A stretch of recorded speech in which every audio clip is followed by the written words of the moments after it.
प्रभु यीशु मसीह के महान, पवित्र और दयालु नाम में आप सब लोगों का एक बार फिर से इस प्रार्थना में स्वागत है। प्रभु आपको संभालें। ओके, प्रभु इस समय आपको छुएं, स्पर्श करें और आपके जीवन को वो अपनी आशीषों से भरें। मैं इस समय आपके लिए प्रार्थना करूंगा। मेरे प्रिय भाइयों बहनों, प्रभु आपको संभालें, दया करें। आइए हम इस समय प्रार्थना करते हैं।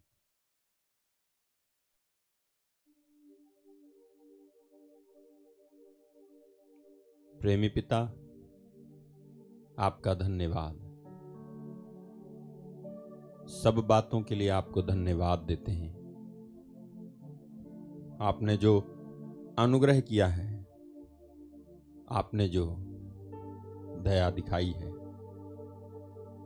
उसके लिए हम आपको धन्यवाद देते हैं। सारी महिमा, सारा आदर, सारा जलाल हम आपको देते हैं।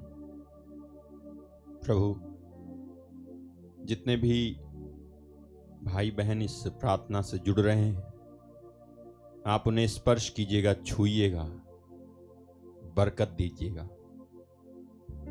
मेरी विनती है, एक एक को स्पर्श कीजिएगा।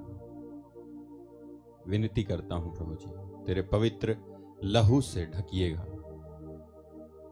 तेरे आत्मा को इनके ऊपर मंडलाने दीजिएगा, स्पर्श कीजिएगा प्रभु। मैं विनती करता हूं, एक एक बीमार को, दुखी को, लाचार को, टूटे हुए, आंसू बहाते हुए तेरे बच्चे को संभालिएगा। मैं प्रार्थना करता हूं, जो अत्यधिक दुखी हैं उन्हें स्पर्श कीजिएगा, छूइएगा। यीशु मसीह के पवित्र और सामर्थ्य नाम से आमीन, आमीन, आमीन। अभी जब मैं प्रार्थना कर रहा था तो मुझे प्रभु ने एक किसी, या तो आप ऐसा हुआ है किसी के साथ में कि आपकी दाहिनी आंख में कोई चीज गिरी है, दाहिनी आंख में कोई चीज गिरी है और उसके चलते आप बहुत ज़्यादा दिक्कत में हैं। प्रभु आपको स्पर्श कर रहे हैं, आप चंगे हो रहे हैं, विश्वास करें। उसकी वजह से आंख सूजी हुई है, खुल रही है तो बंद करते समय डर लग रहा है, बंद कर ले रहे हो तो खोलते समय डर लग रहा है, लेकिन खोलने का मन करता है। ऐसी स्थिति प्रभु आपको जो है छुआ है, प्रभु ने आपको इसी समय, ठीक है। तो आइए हम उसे धन्यवाद दें सारी बातों के लिए।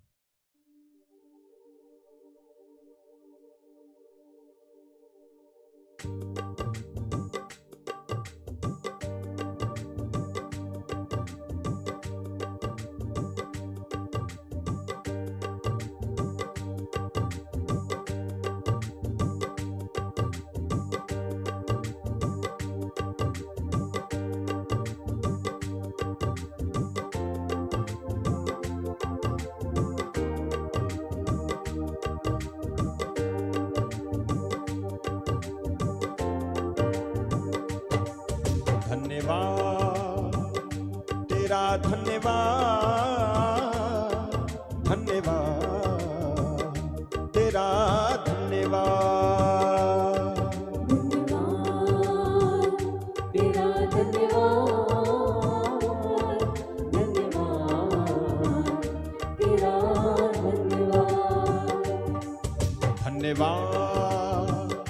तेरा धन्यवाद, धन्यवाद, तेरा धन्यवाद,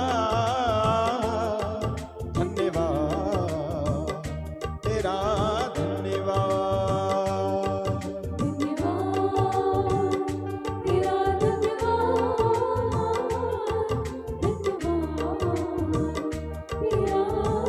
धन्यवाद, धन्यवाद करता हूँ, धन्यवाद करता हूँ, धन्यवाद करता हूँ, धन्यवाद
हिसाब ना लगाया है, कभी मेरे पापों का हिसाब ना लगाया है।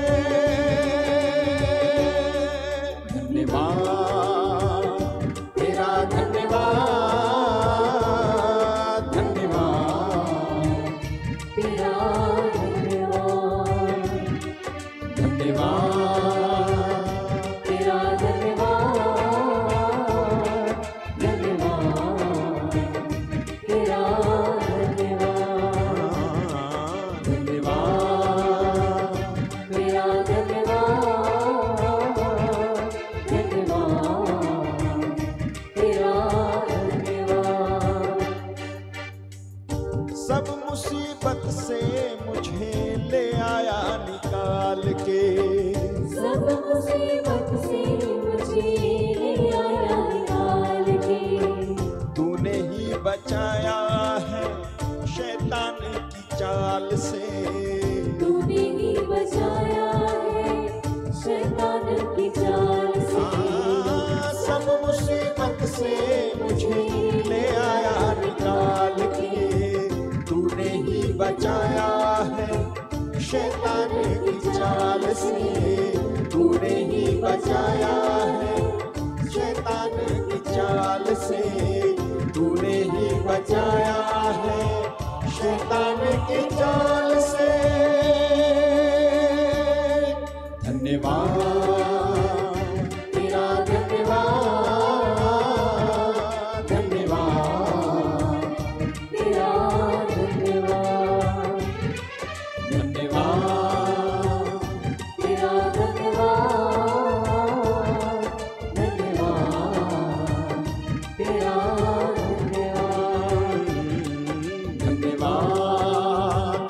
तेरा धन्यवाद धन्यवाद, तेरा धन्यवाद। सारी भलाई और करम तेरे हाथ में। सारी भलाई और करम तेरे हाथ में, अंधेरी घाटी में चले मेरे साथ में। अंधेरी घाटी में चले मेरे साथ ओ में। सारी भलाई और करम तेरे हाथ में। अंधेरी घाटी में चले मेरे साथ में। अंधेरी घाटी में चले मेरे साथ में। अंधेरी घाटी में चले मेरे साथ में। धन्यवाद तेरा धन्यवाद, धन्यवाद तेरा धन्यवाद, धन्यवाद तेरा, धन्यवाद धन्यवाद तेरा धन्यवाद, धन्यवाद तेरा, धन्यवाद तेरा धन्यवाद, धन्यवाद तेरा सब बातों धन्यवाद, के लिए धन्यवाद धन्यवाद। तेरा धन्यवाद, धन्यवाद तेरा धन्यवाद, धन्यवाद तेरा, धन्यवाद तेरा धन्यवाद, धन्यवाद तेरा धन्यवाद, तेरा धन्यवाद तेरा धन्यवाद, तेरा धन्यवाद। तेरा धन्यवाद।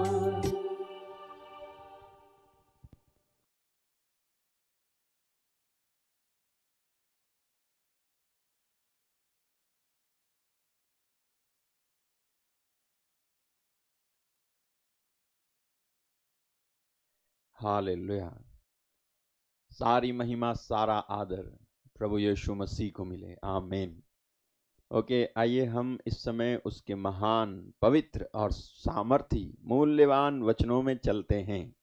परमेश्वर के वचन पर जो चलता है, मालूम है बाइबल में लिखा हुआ है ना, वो उस मनुष्य के जैसा है ना, जो जिसने चट्टान पर अपने घर की नींव डाली है। कहाँ लिखा है मालूम है? हाँ, मैथ्यू चैप्टर 7 वर्स 24। जो कोई मेरी ये बातें सुनकर, यीशु कह रहे हैं, जो कोई मेरी ये बातें सुनकर उन्हें मानता है वह उस मनुष्य के समान है, मनुष्य के समान ठहरेगा जिसने अपना घर चट्टान पर बनाया है। इसलिए आप धन्य हैं, आप वो लोग हैं, जब आप परमेश्वर के वचन को सुनते हैं तो आप वो लोग हैं जिन्होंने अपने घर को चट्टान पर बनाया है। और ये कितनी अच्छी और बेहतर बात है कि हमारा घर चट्टान पर बना रहे। इसके आगे वाले वचन से पता चलेगा क्यों। लिखा है, और मेघ बरसा, बाढ़ें आई, बाढ़ नहीं, बाढ़ें आई और आंधियां चली, आंधी नहीं, आंधियां चली। हालेलुया। यानी एक मनुष्य के जीवन में बाढ़ नहीं, बाढ़ें आती हैं, इसका मतलब बार बार आती हैं। आंधी नहीं चलती एक मनुष्य के जीवन में, आंधियां चलती हैं, इसका मतलब बार बार चलती हैं, कभी भी चलती है। ऐसे के ऊपर जो सत्य की राह में चलना चाहता है, पवित्रता की राह में चलना चाहता है, उसके लिए। लेकिन अगर हमारा घर परमेश्वर के वचन रूपी चट्टान पर बना है तो क्या होगा कि मेघ बरसा, बारिश हुई, बाढ़ें आई, आंधियां चली, उस घर से टकराई और फिर भी वह घर नहीं गिरा, फिर भी वह नहीं गिरा, यानी वो घर नहीं गिरा, क्योंकि उसकी नींव चट्टान पर डाली गई थी। और आगे क्या लिखा है पता नहीं, इस वचन की किसी को जरूरत है, इसके लिए प्रभु ने डाला मेरे मन में। परंतु जो मेरी ये बातें सुनता है ना, और उन पर नहीं चलता, वह उस निर्बुद्धि मनुष्य के समान ठहरेगा जिसने अपना घर बालू पर बनाया है। बालू समझते हो ना? सैंड, रेत पर बनाया है। रेत पर जब आप घर बनाएंगे तब क्या होगा? गिर जाएगा। रेत मजबूत नहीं है, ठीक है, वो ठसकती रहती है, खिसकती रहती है रेत, उस पर बना हुआ घर भी खिसक जाएगा। हालेलुया। तो ये बहुत अच्छी बात है, आप परमेश्वर के वचन को सुनते हैं, नोट्स बनाते हैं, लिखते हैं, याद करते हैं, और जब आप समस्या में फंसते हैं तो उन सारे नोट्स को आप देखते हो कि क्या हमने सीखा था, हमने क्या पढ़ा था, बाइबल क्या कहती है इस विषय के बारे में, इस विषय के बारे में। ओके, तो आज मैं आपको बता दूं कि हम किस विषय पर बात कर रहे थे। याद है ना? हम बात कर रहे थे कि यदि हम अन्याय करते हैं तो हम परमेश्वर के न्याय की चपेट में हैं, और यदि हम उसके न्याय की चपेट में हैं तो हमारा न्याय होगा, और जब हमारा न्याय होगा तो हमने जो बोया है उसको हमको काटना पड़ेगा। यदि हमने किसी को बदनाम किया है, यदि हमने किसी को दुख दिया है, यदि हमने किसी का हक मारा है, यदि हमने किसी का मुकदमा बिगाड़ा है, यदि हमने झूठ बोला है, यदि हमने पाप किया है, तो आपको उसका खामियाजा भुगतना पड़ेगा, क्योंकि ऐसा करने वाले परमेश्वर के न्याय के अंतर्गत आ जाते हैं। ठीक है, ऐसा करने वाले, तो जब कोई ऐसा करता है तो परमेश्वर के न्याय के चपेट में है, और अगर वो न्याय की चपेट में है तो उसको दंड मिलेगा, उसने जो बोया है उसको वो काटना पड़ेगा। तो हम क्या कर सकते हैं? अगर हम परमेश्वर के वचन के विरोध में चल करके कुछ ऐसा करते हैं जो गलत है, तो हम क्या कर सकते हैं कि एक ही रास्ता है बचने का, एक ही, the only way to save yourself is to repent. पश्चाताप एकमात्र रास्ता है परमेश्वर के न्याय से बचने का, क्योंकि न्याय पर दया जयवंत होती है, न्याय पर परमेश्वर की दया जयवंत होती है। जब दया होती है तो न्याय को टाला जा सकता है। परमेश्वर के आगे समय रहते अगर कोई अपने आप को झुकाता है और माफी मांगता है अपने गुनाहों पर, पश्चाताप करता है, तो वो उस दंड से, या कहूं कि परमेश्वर का जो न्याय उस पर गुजरेगा, उस न्याय से वो बच जाएगा। हालेलुया। उस न्याय से वो बच जाएगा। मैं आपको एक वचन है, मैं आपको दिखाता हूं। यूहन्ना के सुसमाचार में जब आप जाएंगे, यूहन्ना के सुसमाचार के अध्याय 3 में जब आप जाएंगे, हाँ 3 में जब आप जाएंगे तो 3:36 में क्या लिखा है? 3:36 में, और यहां लिखा है, जो पुत्र पर विश्वास करता है अनंत जीवन उसका है, परंतु जो पुत्र की नहीं मानता वह जीवन को नहीं देखेगा। ये खतरनाक बात है। जो पुत्र को नहीं मानता वो जीवन को नहीं देखेगा। 3:36। और मैं आपको और वचन बताता हूं। हाँ जी, जो है, अब आप जाएंगे 5:24, इसे में यूहन्ना 5:24, उसमें जब जाएंगे तो लिखा है, मैं तुमसे सच सच कहता हूं, जो मेरा वचन सुनकर मेरे भेजने वाले की प्रतीति करता, यानी भेजने वाले पर विश्वास करता है, अनंत जीवन उसका है, उस पर दंड की आज्ञा नहीं होती है, परंतु वह मृत्यु से पार होकर जीवन में प्रवेश कर चुका है। यानी उस पर दंड की आज्ञा नहीं है जिसने यीशु मसीह पर विश्वास कर लिया है। ठीक है, जिसने यीशु मसीह पर विश्वास कर लिया है उस पर दंड की आज्ञा नहीं है। अब जाएं आप रोमन्स चैप्टर 8 वर्स 1। अतः अब जो मसीह यीशु में है उन पर दंड की आज्ञा नहीं है, क्योंकि वे शरीर के अनुसार नहीं वरन आत्मा के अनुसार चलते हैं। तो दंड की आज्ञा किस पर है? उस पर जो वचन के विरोध में है।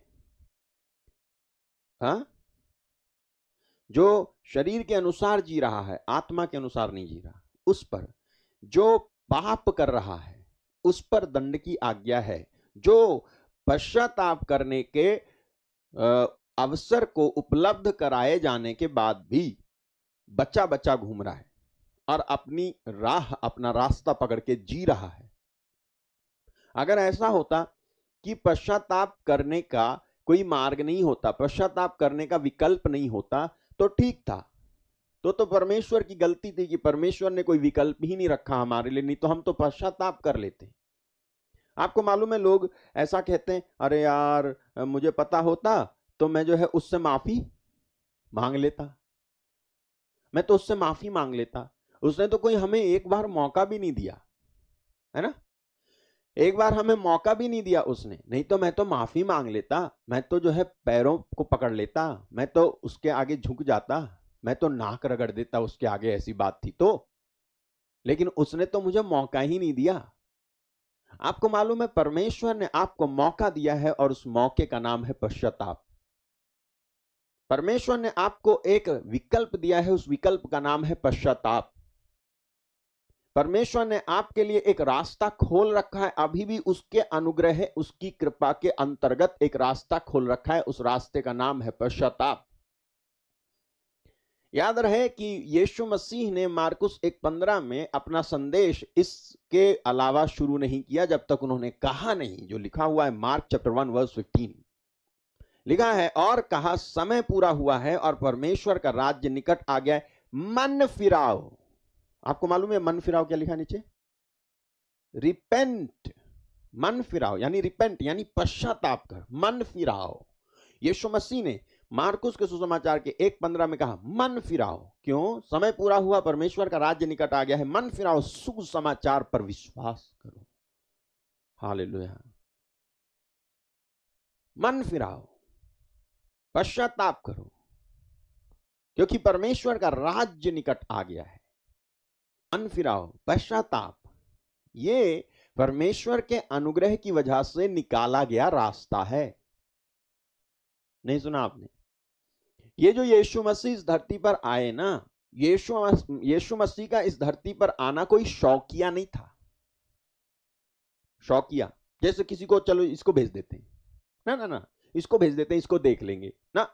यीशु मसीह का इस धरती पर आना कोई शौकिया नहीं था, बल्कि यीशु मसीह का इस धरती पर आना आपके लिए पश्चाताप के बंद रास्ते को खोलना था। पश्चाताप के लिए बंद रास्ते को, रिपेंटेंस के बंद रास्ते को खोलना था। एक ऐसा मार्ग बनाना था परमेश्वर को, जिसके द्वारा मनुष्य अपने पापों से और मनुष्य परमेश्वर के न्याय से बच सके। और वो रास्ता ये था कि उन्होंने अपने पुत्र यीशु मसीह को भेजा, और जिन्होंने आकर के हमारे लिए ऐसा हमारे लिए अपनी जान दी, और उसके बाद उन्होंने ये रखा है कि हम पश्चाताप करें। अगर आप पश्चाताप करते हैं ना, जो कि परमेश्वर की ओर से मुहैया कराया गया रास्ता है, पश्चाताप जो परमेश्वर की ओर से निकाला गया रास्ता है, मार्ग है। पश्चाताप जो परमेश्वर की ओर से उपलब्ध कराया गया विकल्प है। पश्चाताप जो परमेश्वर के अनुग्रह की वजह से निकाला गया मार्ग है आपके लिए और मेरे लिए, उसके न्याय से बचने के लिए। तो अगर नहीं करते हैं पश्चाताप, तो और कोई रास्ता नहीं कि हम उसके न्याय से बच पाए। कोई रास्ता नहीं है। रास्ता यही है। मैंने कहा आपसे कल, अगर आप जो है पाप करते हैं, अगर आप गुनाह करते हैं, पाप गुनाह जब मैं कहता हूं तो मैंने कल कुछ ही चीजों को छुआ था। पाप के बारे में बोलने के लिए मेरे पास जो है पोथी है। पोथी समझते हो? पूरी बुक है 2006 से। पाप के बारे में बोल बोल के बहुत सारी बातों को प्रभु ने मुझे समझाया। अंत में मैंने ये पाया कि जब हम पाप के बारे में लोगों को बताते हैं ना, तो उनको जो है सब लोग उसके लिए तैयार नहीं हैं कि सुन सकें, सुन सकें। सब लोग उसके लिए तैयार नहीं है, क्योंकि पाप करने के लिए सब लोग तैयार हैं, बिल्कुल करते हैं, लेकिन उसके बारे में जब सुनाया जाता है तो सुनते नहीं हैं। सुनाया इसलिए जाता है कि आपको उसके गंभीरता का पता चले कि कितना गंभीर है मामला। ओके, जब भी आप पाप करते हो, कल के आधार पे बोल रहा हूं, आप परमेश्वर के न्याय के चपेट में आ जाओगे। आप इस अदालत से बच सकते हो, यहां की अदालत से बच जाओगे। आप यहां झूठ बोलो, गाली दो, मारपीट करो और अन्याय करो, अत्याचार करो, शोषण करो, रिश्वत लो, रिश्वत दो, हैं, और दिल दुखाओ किसी का, आंसू लाओ किसी की आंखों में, और उसके बाद आप पर केस चल जाए, आप घूसखोरी करो और उसके बाद बच जाओगे। आप इस यहाँ की अदालत से आप बच जाओगे।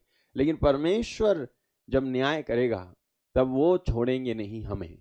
उसके न्याय से अगर बचना है तो एक व्यक्ति को यीशु मसीह पर विश्वास करके पश्चाताप करना चाहिए।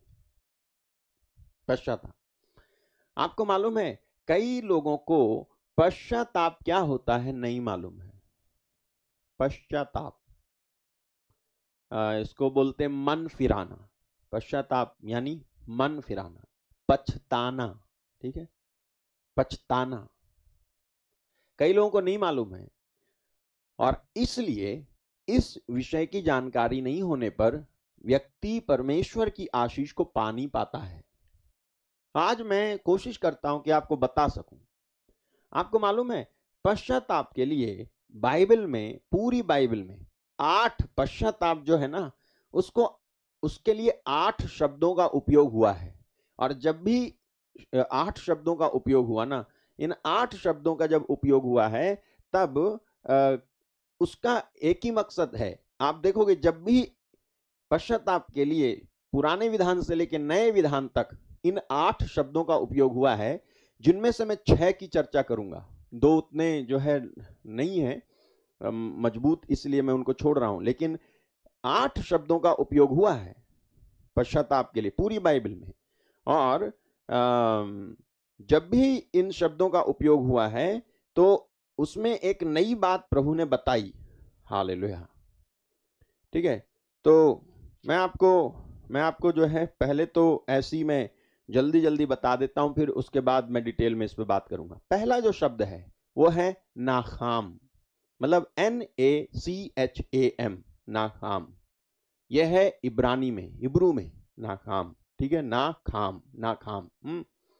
दूसरा शब्द जो है वो है मेटामेलोमाई। मेटामेलोमाई ये जो है ग्रीक में है, यानी यूनानी में है। ओके, उसके बाद जो है तीसरा शब्द है मेटानोइया, मेटानोइयो, ठीक है, मेटेनियो सॉरी, मेटेनियो। जो तीसरा शब्द है वो है मेटेनियो।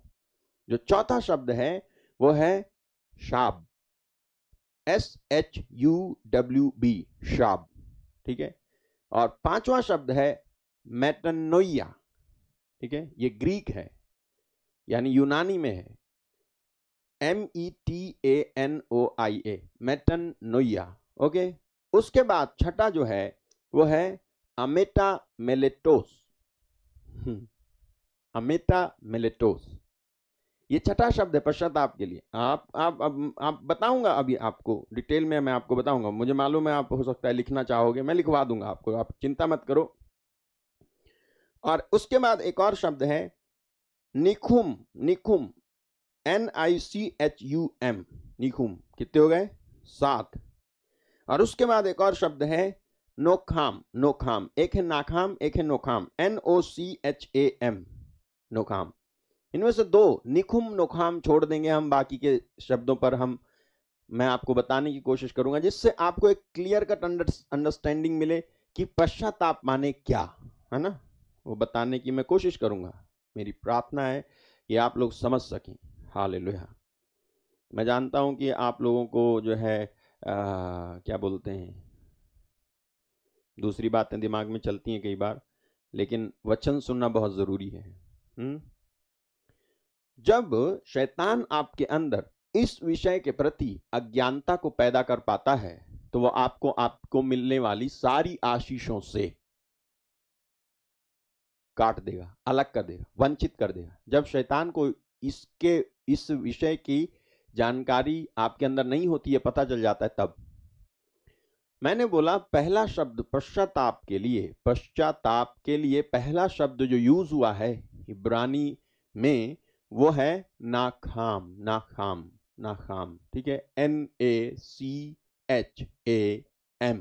जिसका मतलब होता है दुखी होना, गहरी सांस लेना, आह भरना, खेद व्यक्त करना, तरस खाना। हालेलुया। नाखाम जिसका मतलब होता है दुखी होना, गहरी सांसें लेना, आह भरना, खेद व्यक्त करना, तरस खाना। दुखी होना, गहरी सांसें लेना, आह भरना, खेद प्रकट करना, इसका मतलब होता है, काय का मतलब? नाखाम का, NACHAM। पश्चाताप का पहला जो शब्द यूज हुआ है वह है दुखी होना, गहरी सांस लेना, आह भरना, खेद व्यक्त करना और तरस खाना। हालेलुया। ओके। आपको मालूम है कि जब लोग पाप करते हैं, जब लोग गलती करते हैं, तो सबसे पहली चीज जो उनको होती है वो यही होती है, दुखी होना, गहरी सांसें लेना, आह भरना, खेद व्यक्त करना और तरस खाना। कई लोगों का पश्चाताप जो है ना वो केवल इसी में सिमट के रह जाता है, इससे आगे कुछ नहीं हो पाता। हालेलुया। समझ रहे? दुखी होते हैं वो, जब वो पश्चाताप करते, वो सॉरी, जब वो कोई गलती कर लेते हैं, जब वो क्या कुछ पाप कर लेते हैं, कुछ गलती हो जाती है उनसे, कुछ अपराध हो जाता है, तो नॉर्मली सबसे पहली चीज जो ये व्यक्ति ये जान करके कि मुझसे गलती हो गई ये दिखाता है, वो क्या होता है? दुख प्रकट करता है, शोक प्रकट करता है, खेद व्यक्त करता है, ठीक है, गहरी सांसें लेता है, आहें भरता है, कहता है ये मुझसे क्या हो गया, ये मुझसे क्या हो गया, ऐसा बोलता है। सबसे पहली चीज जब मनुष्य पश्चाताप करता है तो ये चीज होती है। तो कई लोगों का जो पश्चाताप है ना वो केवल इसी पहले वाली दशा में सीमित हो जाता है, लेकिन पहली वाली दशा जो है वास्तविक पश्चाताप नहीं है। आप अगर पाप करते हो और पाप करने के बाद केवल आपने जो है दुख व्यक्त कर दिया, बस, है ना, दुख व्यक्त कर दिया, आपसे कोई गलती हुई और बस आपने दुख व्यक्त कर दिया, थोड़ा सा रो दिए, दुख व्यक्त कर दिया, शोक प्रकट कर दिया, गहरी सांसें ले ली, 1-2 दिन आहें भर के जीते रहे, अरे ये मुझसे क्या हो गया, अफसोस अफसोस अफसोस कर रहे हो, अरे ये मुझसे क्या हो गया, मैंने ये क्यों कर दिया, मैंने उसे गाली क्यों दे दी, मैंने उसको मार क्यों दिया, मैंने उस पर चिल्ला क्यों दिया, मैंने ये जो पहला स्टेज है ना पश्चाताप करने का, ये आपको स्वर्ग में पहुंचाएगा नहीं। जिन लोगों के पश्चाताप करने का तरीका मात्र इतना ही है, just to feel sorry in you is not enough. केवल इतना सा फील करना काफी नहीं है कि आपने आपने जो है हक मारा किसी का और आप बस सॉरी बोल दो। आपने किसी को सताया, आप सॉरी बोल दो, बस अफसोस प्रकट कर दो, नहीं चलेगा। हालेलुया। ठीक है, काफी नहीं है ये काफी नहीं है। कई लोगों का पश्चाताप इसी में रह जाता है। कई लोग जब पश्चाताप करते हैं तो केवल उनका जो पश्चाताप करने का तरीका है वो यही है, वो थोड़ा सा दुखी होते हैं, बस थोड़ा दुखी होंगे बस, ओके, लेकिन फिर से पाप करते हैं। दुखी होते हैं लेकिन दुखी होने के बाद में फिर से पाप करते हैं। हालेलुया। तो काफी नहीं है जब तक कि उनके जीवन में दुखी होते हैं ना, वो दुख जो होता है उनके अंदर पाप करने के बाद, वो ये जो दूसरा शब्द है, ये जो दूसरा शब्द है मेटामेलोमाई, METAMELOMAI, मेटामेलोमाई, ये जो शब्द है ग्रीक में, इसका मतलब होता है पाप के परिणाम पे दुखी होना। पाप के परिणाम पे दुखी होना, ना कि कारण पे दुखी होना। मैं समझाऊंगा आपको। कई लोग दुखी तो होते हैं लेकिन वो दुख व्यक्त कर रहे हैं पाप करने के बाद, दुख व्यक्त कर रहे हैं किस पे मालूम है? कारण पे, परिणाम पे नहीं। वो कारण पे दुखी हो रहे हैं, परिणाम पे दुखी नहीं हो रहे हैं। कि वो दुखी हो रहे हैं कि मैंने क्यों किया, ये मैंने क्यों किया, इस पे दुखी हो रहा है, परिणाम पे दुखी नहीं हो रहा है। हालेलुया। मैं लिए चल रहा हूं आपको मैथ्यू चैप्टर 27 वर्स 3। जब उसके पकड़वाने वाले यहूदा ने देखा कि वह दोषी ठहराया गया है तो वह पछताया। हालेलुया। देखो, जब उसके पकड़वाने वाले यहूदा ने देखा कि वह दोषी ठहराया गया है तो वह पछताया। हालेलुया। पछताया। और वे 30 चांदी के सिक्के प्रधान याजकों और पुरनियों के पास फेर लाया। हालेलुया। ये पछता रहा था, यहूदा जो है पछता रहा था, लेकिन यहूदा को इसके पश्चाताप का कोई फल हासिल क्यों नहीं हुआ? क्योंकि वो पाप के परिणाम पे पछता नहीं रहा था, बल्कि पाप के कारण पे पछता रहा था। हालेलुया। वो इस बात पे पछता रहा था कि मैंने ये क्यों किया, मैंने ये क्यों किया, मैंने ये क्यों किया। इस कारण पे वो पश्चाताप कर रहा था, इस कारण पे वो दुखी था, लेकिन परिणाम को देख करके वो दुखी नहीं था। हालेलुया। आपको मालूम है यहूदा इस्करियोती जो यीशु का चेला था, जब उसने यीशु मसीह का सौदा किया था तो उसके दिमाग में एक बात थी, मालूम है क्या?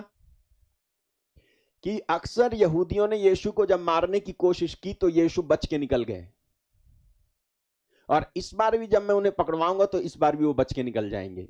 30 सिक्के भी मेरे हो जाएंगे और यीशु बच के निकल जाएंगे और मैं उनका चेला भी बना रहूंगा। ये था उसका माइंडसेट। नहीं सुना आपने? उसने देखा था कि यीशु मसीह को जब भी यहूदी लोग, फरीसी लोग मारने की कोशिश करते थे ना, तो यीशु मसीह अद्भुत रीति से बच के निकल जाते थे, क्योंकि उनका उस समय तक समय नहीं आया था। यही बात यहूदा इस्करियोती ने सोची कि यीशु मसीह को मैं पकड़वाऊंगा, यीशु मसीह बच के निकल जाएंगे, क्योंकि उनके पास तो बचने की अद्भुत शक्ति है। लेकिन उसको यह नहीं मालूम था कि यहूदा इस्करियोती ही वो व्यक्ति है जिसका जिक्र भविष्यवाणी में हुआ है और यही पकड़वाएगा। और जब यीशु मसीह, जब यहां लिखा है, जब उसके पकड़वाने वाले ने, यहूदा ने यह देखा कि वह दोषी ठहराया गया है, इट मींस, यानी मैंने सोचा था कि वो बच के निकल जाएंगे, लेकिन ये क्या हुआ, वो तो जो है पकड़े गए। हालेलुया। ओके, अब जो कुछ यीशु मसीह के साथ बीतेगा उस परिणाम के बारे में ये दुखी नहीं था, बल्कि इसलिए दुखी था कि ये मैंने क्या करा, इसके लिए दुखी था। लोग दुखी होते हैं पाप करने के बाद, वो परिणाम पे दुखी नहीं होते, वो कारण पे दुखी होते हैं। कॉन्सिक्वेंसेस और कॉज दोनों में अंतर होता है। ये यहूदा जो है कॉन्सिक्वेंसेस की वजह से दुखी नहीं था, बल्कि कॉज की वजह से दुखी था। हालेलुया। तो मैं सामने होता तो हाथ उठवा के पूछता कि कितने लोगों को समझ में आ रहा है। हालेलुया। ये जो है परिणाम, कॉन्सिक्वेंसेस जो होता है ना, परिणाम, उसकी वजह से दुखी नहीं था। कारण, ये कारण मतलब कारण क्या हुआ? कारण कि मैंने क्यों करा ऐसा, मैंने क्यों करा ऐसा, अरे मैंने क्यों करा ऐसा, मतलब जो रीजन बना, जो चीज रीजन बनी, मैंने क्यों करा इसको ऐसा, उसकी वजह से वो दुखी था और उसकी वजह से वो पछताया। और जब ऐसा पश्चाताप होता है कि आपने पाप किया, पाप करके पाप की वजह से होने वाले परिणाम से दुखी नहीं, बल्कि जिस वजह से पाप हुआ उस वजह से दुखी हो। पता नहीं कितनों को समझ में आ रहा है। हालेलुया। वजह की वजह से दुखी हो, सुन रहे हो? वजह की वजह से, कारण की वजह से, वजह हालेलुया, उसकी वजह से आप दुखी हो। लेकिन पाप करने के बाद जो परिणाम होगा उसकी वजह से दुखी नहीं हो। क्यों? क्योंकि जब आप कारण की वजह से दुखी होते हैं तब आप फिर से पाप करने को आकर्षित होते हैं। लेकिन जब आप परिणाम की वजह से दुखी होंगे तो आप इसलिए पाप नहीं करेंगे क्योंकि पाप करने का परिणाम जो है बहुत लंबा होता है, परिणाम बहुत लंबा होता है और लॉन्ग टर्म तक, काफी लंबे समय तक वो पाप का परिणाम आपको भोगना पड़ सकता है। पाप करने का कारण की वजह से अगर आप दुखी हो तो कारण तो समाप्त हो जाएगा उसी समय, करते ही पाप करते समय कारण तो समाप्त हो जाएगा, लेकिन उस पाप करने की वजह से जो परिणाम होगा वो जल्दी समाप्त नहीं होगा। जो लोग परिणाम पे ध्यान नहीं देते हैं, केवल कारण पे ध्यान देते हैं, वो पाप पर पश्चाताप नहीं कर पाते हैं। यहूदा इस्करियोती जो था वो कारण पर ध्यान देकर के दुखी था, इसीलिए तो मर गया जाकर के। लेकिन अगर वो परिणाम को देखता ना और परिणाम को देख करके पश्चाताप करता, जैसे पतरस ने किया था, तो मरता नहीं, उसको माफी मिलती। आज बहुत सारे लोग हैं जिनके पश्चाताप में दुखी होना है, लेकिन दुखी जो होते हैं ना वो दुखी होते हैं कारण की वजह से, ना कि परिणाम की वजह से। हालेलुया। एक और वचन है, मैं आपको बताता हूं, वो है ड्यूटोनॉमी चैप्टर 1 वर्स 45। आपको और ज्यादा इसके बारे में क्लियर कट अंडरस्टैंडिंग मिले इसके लिए देखिए यहां क्या लिखा हुआ है। यहां लिखा है, तब तुम लौटकर यहोवा के सामने रोने लगे, तब तुम लौटकर यहोवा के सामने रोने लगे, परंतु यहोवा ने तुम्हारी ना सुनी, ना तुम्हारी बातों पर कान लगाया। आपको मालूम है ये इजरायली लोग हैं जिनको मूसा ने मना किया था कि पहाड़ी प्रदेश में ना जाना, वहां पर तुम्हारे दुश्मन तुम पर चढ़ाई कर देंगे, तुम उनसे हार जाओगे। लेकिन ये लोग प्रभु की बात ना मान करके अपने कुछ साथियों के साथ जाते हैं वहां लड़ने के लिए, और वहां के लोग निकल के इनको मारते मारते खदेड़ के लाते हैं। इनमें से कईयों को जान से मार डालते हैं। जब ये लौट के आए तब यहाँ पे ये हो रहा था, तो मूसा कहता है कि तुम लौट कर जब आए ना युद्ध में से, तो यहोवा के सामने रोए किसके सामने? यहोवा के सामने रोने लगे, परंतु यहोवा ने तुम्हारी ना सुनी। रोने लगे मीन्स पश्चाताप करने लगे। हालेलुया। ठीक है, पश्चाताप करने लगे। कि पश्चाताप कर रहे थे, क्यों पश्चाताप कर रहे थे मालूम है?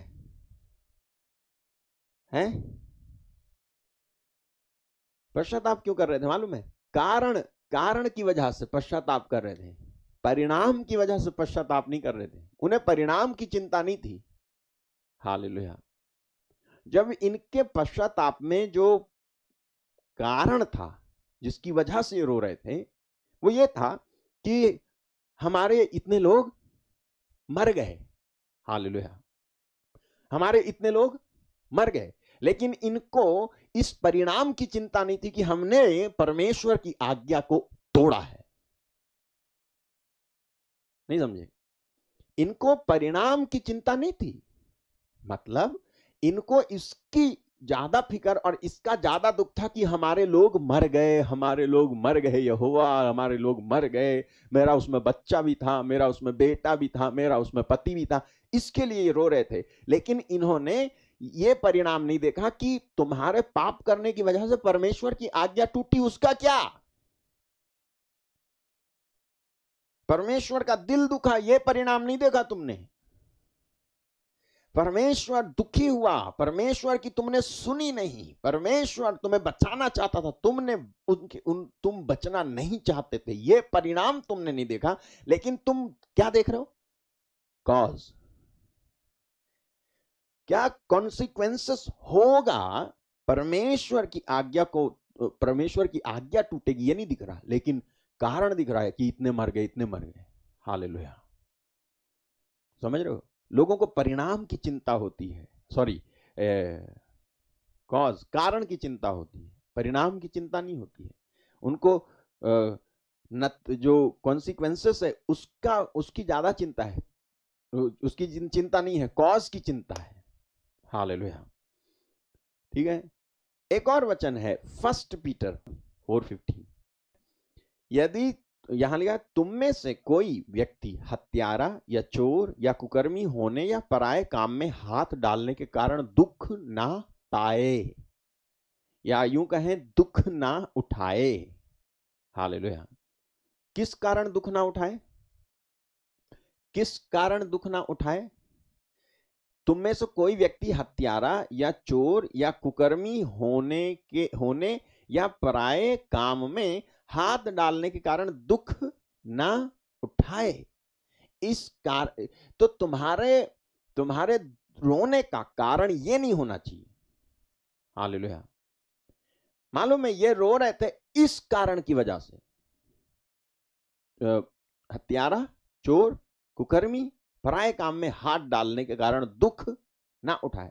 लोग अक्सर जो रोते हैं प्रभु के आगे, वो रो तो रहे हैं कि जो उन्होंने गुनाह किया उसकी वजह से उनके ऊपर जो बीता उसकी वजह से वो रो रहे हैं, लेकिन परिणाम नहीं देखा उन्होंने। ठीक है, परिणाम देखते तो शायद वो करते नहीं, लेकिन उन्होंने परिणाम ना देख करके जो किया उसकी वजह से वो रो रहे हैं। उन्होंने चोरी की, हत्या की, दूसरे पराये के काम में हाथ डाला और उसके बाद परमेश्वर का न्याय उन पर बीतता है, तो वो रो रहे हैं, वो पश्चाताप कर रहे हैं, लेकिन उनका पश्चाताप जेन्युइन नहीं है, उनका पश्चाताप जो है सही नहीं है, क्योंकि उनके पश्चाताप में कारण तो है, लेकिन पश्चाताप में उनके पश्चाताप में परिणाम नहीं है। वो परिणाम की चिंता नहीं कर रहे हैं कि रो रहे हैं। हालेलुया। परिणाम की चिंता नहीं कर रहे हैं कि रो रहे हैं, कारण की वजह से रो रहे हैं, कॉज की वजह से रो रहे हैं, कॉज। हालेलुया। इसलिए ये जो शब्द है ना मेटामेलोमाई, इस शब्द का मतलब है पाप के परिणाम पे दुखी होना, पाप के परिणाम पे दुखी होना, ना कि कारण पे। हालेलुया। लेकिन कारण पे दुखी है, परिणाम पे दुखी नहीं है। परिणाम पाप का ये परिणाम होता है, परमेश्वर की आज्ञा टूटेगी इससे, ये परिणाम है। परमेश्वर का दिल दुखेगा इससे, ये परिणाम है। परमेश्वर जो है शोकित होगा, ये परिणाम है। मैं स्वर्ग नहीं जा पाऊंगा, ये परिणाम है। इसकी वजह से ये चीज देख करके बंदा दुखी नहीं हो रहा है। बंदा दुखी हो रहा है इतने मर गए, ये हो गया, हमारा नुकसान हो गया, हमारा नुकसान देख रहा है। परमेश्वर का जो नुकसान तुम कर रहे हो उसको नहीं देख रहे। यही कारण है कि लोगों का पश्चाताप करना बेकार चला जाता है। तो पहले प्रकार की जो कैटेगरी है जो पश्चाताप करती है, वो है जो केवल दुख मनाती है, दुख मनाती है, वो रोती है, दुख मनाती है, सॉरी बोलती है और फिर जाके वही करती है। दूसरे प्रकार की कैटेगरी जो है वो भी दुखी होती है, ठीक है, लेकिन वो पाप के परिणाम पे दुखी होने की जगह पे कारण पे, पाप के कारण पे दुखी हो रहा है। हालेलुया। जब यहूदा ने देखा कि वो दोषी ठहराया गया है तो उसको पश्चाताप हुआ। ये पश्चाताप हुआ तो फिर तेरा मन क्यों नहीं बदला? क्योंकि तू परिणाम की वजह से दुखी होकर के पश्चाताप नहीं कर रहा था, तू तो कारण की वजह से दुखी होकर के पश्चाताप कर रहा था। लिहाजा तेरा पश्चाताप तुझे बचाने की जगह तुझे ले डूबा। तो गलत पश्चाताप था ये, जो परिणाम पे दुखी होने की जगह कारण पर दुखी होकर के रो रहा था, पश्चाताप कर रहा था। हालेलुया। ओके। और तीसरा मैं बता रहा हूं, जो तीसरा शब्द है वो है मेटेनियो। मेटेनियो, METANOEO, मेटेनियो। ओके। इसका मतलब है पाप के प्रति व्यवहार और विचारों में परिवर्तन करना। हालेलुया। क्या करना? पाप के प्रति, ठीक है, पाप की तरफ से व्यवहार और विचारों में परिवर्तन करना। हालेलुया। ये तीसरी कैटेगरी है। पहली कैटेगरी जो है, पहले वाले जो लोग हैं जो पाप की वजह से दुखी होते हैं लेकिन दुखी रहते हैं और उनको शांति नहीं मिलती है, फिर जाके दुखी होंगे, फिर थोड़े समय के बाद जाकर मालूम है, मैंने देखा है लोग पाप करके रोते हैं, जब पकड़े जाते हैं तब रोते हैं, जब जकड़ लिया किसी ने तब रोते हैं। लेकिन वही व्यक्ति जो पाप करके रो रहा है, वही व्यक्ति जो पकड़े जाने पे रो रहा है, वही व्यक्ति जो उस समय, क्योंकि वो प्रेजेंट जो सिचुएशन होती है ना उसके अनुसार वो चेंज हो जाता है बंदा। हाँ मैं पकड़ा गया, हाँ मुझे देख लिया, हाँ अब क्या होगा। बहुत समय पहले की बात है, एक जना कोई किसी और की पत्नी थी, तो ये जो बंदे हैं ये कुंवारे थे, उनकी पत्नी को पसंद कर लिया उन्होंने, और इनकी पत्नी जो, ये जो पत्नी थी वो भी जो है उधर दोनों का चक्कर चल रहा है, और ये मैसेज करें वो मैसेज करें, और वो भी आ जाए घर में, क्योंकि घर वाले विश्वास करते थे उनका, वो जो आदमी थे, किसी को पता नहीं था, लेकिन आपस में ये चल रहा था इनका। बच्चे जो थे, बच्चे जो है बड़े चालाक थे, तो बच्चे कहते थे आखिर बात क्या है, हमारी मम्मी जो है इधर क्या ध्यान रखती है, ये क्या चक्कर है। अब ये लड़कियां हैं, हाँ, इन बच्चों ने क्या करा, एक दिन पकड़ लिया, फोन पकड़ के मैसेज में लिखा मेरा नाम ये है। समझ में आया तुम किसको मैसेज कर रहे हो? अभी मैं पापा को बताती हूं तुम्हारी सारी करतूत। तब सामने से मैसेज आया, अरे मुझे प्लीज आप क्षमा करो, मेरी गलती हो गई, मुझे माफ करो, गलती होगी, क्षमा करो, माफ, अब नहीं होगा, क्षमा करो। वो जो सिचुएशन थी ना उसके लिए वो बड़ी भयानक थी, इसलिए उस सिचुएशन में, उस स्थिति में जब वो पकड़ा गया तब उसने माफी मांगी, लेकिन कुछ समय, हफ्ता महीना बीता, उसके बाद फिर वैसी। हालेलुया। तो उस समय जो तुम दुखी हो रहे थे वो तुम्हारा असली पश्चाताप नहीं था। असली पश्चाताप होता तो तुम अपने पाप के प्रति व्यवहार और विचारों में परिवर्तन करते, जो कि तुमने नहीं किया। कई लोग पश्चाताप करते हैं, बस दुखी होते हैं, और कई लोग पश्चाताप करते हैं परिणाम के लिए नहीं, कारण के लिए। हालेलुया। दुखी हो जाता है, लेकिन फिर भी पाप के प्रति उसके व्यवहार और विचारों में कोई परिवर्तन नहीं आता है, वो बना हुआ है। जैसे वो शुरू में था वैसे वो अब होगा, अब है, और वैसे वो आगे भी होगा, ऐसी होगा, हमेशा ऐसी, ये बने रहते हैं लोग। माफ कीजिएगा, मैं आप में से किसी को नहीं कह रहा हूं, लेकिन ये सच्चाई है, यह हकीकत है, आपको समझनी चाहिए। जब वर्तमान में परिस्थिति बीतती है, पकड़ा गया, तुमको पकड़ लिया, जब तुम्हारी पोल पट्टी खुली, अरे लगे तुम जो है माफी मांगने, नहीं अब सब सर अब नहीं होगा, अब सर नहीं होगा, अब नहीं होगा सर, अब नहीं होगा, हैं? तुम जो है वो शेल्फ में से पैसे निकाल रहे थे, पकड़ लिया, अच्छा तू है, मैं सोच रहा बाहर से कोई आता है, तू है, ला तो डंडा, नहीं आप छोड़ दो, अब नहीं करूंगा, अब पापा वो ऐसी कर रहा था, मैं अब नहीं, अब छोड़ दो, क्यों? डंडा दिख रहा है। तो उस समय क्या है, मोमेंटरी चेंजेस और मोमेंटरी रिपेंटेंस, यानी क्षणिक पश्चाताप, उस समय का पश्चाताप, लेकिन तुम मार लो उसे। थोड़ी देर के बाद, महीना भर बीतने दो, हफ्ता भर बीतने दो, फिर से वो करेगा, क्योंकि उसके अंदर अभी भी पाप के प्रति, ये जो तीसरी चीज है ना, मेटेनियो, ठीक है, पाप के प्रति व्यवहार और विचारों में परिवर्तन नहीं आया है। लूक चैप्टर 13 वर्स 3 इस शब्द को लिए हुए है, मेटेनियो। लूक 13:3 देखो, लिखा है, मैं तुमसे कहता हूं कि नहीं, परंतु यदि तुम मन ना फिराओगे तो तुम सब भी इसी रीति से नष्ट होगे। अच्छा चलो 13:1 से देखते हैं कि क्या बात है ये। उस समय कुछ लोग आ पहुंचे, नोटिस करें, कुछ लोग, उसने उन गलीलियों की और उससे उन गलीलियों की चर्चा करने लगे। ये चर्चा कौन करने लगे? लोग, यीशु नहीं। लोग यीशु से उन गलीलियों की चर्चा करने लगे जिनका लहू पिलातुस ने उन्हीं के बलिदानों के साथ मिलाया था। नीचे ये सुन उसने उनसे उत्तर में ये कहा, क्या तुम समझते हो कि ये गलीली और सब गलीलियों से अधिक पापी थे और उन पर ऐसी विपत्ति पड़ी? क्वेश्चन मार्क, रुक जाना, ठीक है। यहां यीशु उनसे कह रहे हैं, जब इन्होंने कहा, प्रभु जी आपको मालूम है वो जो गलीली लोग थे ना, पिलातुस ने ना उनके खून को अपने बलि पशुओं के खून में मिला डाला।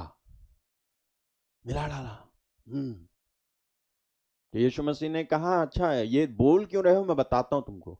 क्या तुम समझते हो कि वो गलीली और सब गलीलियों से अधिक पापी थे कि उन पर ऐसी विपत्ति पड़ी? आगे, मैं तुमसे कहता हूं कि ऐसा नहीं है, परंतु यदि तुम मन ना फिराओगे तो तुम सब भी इसी रीति नष्ट होगे।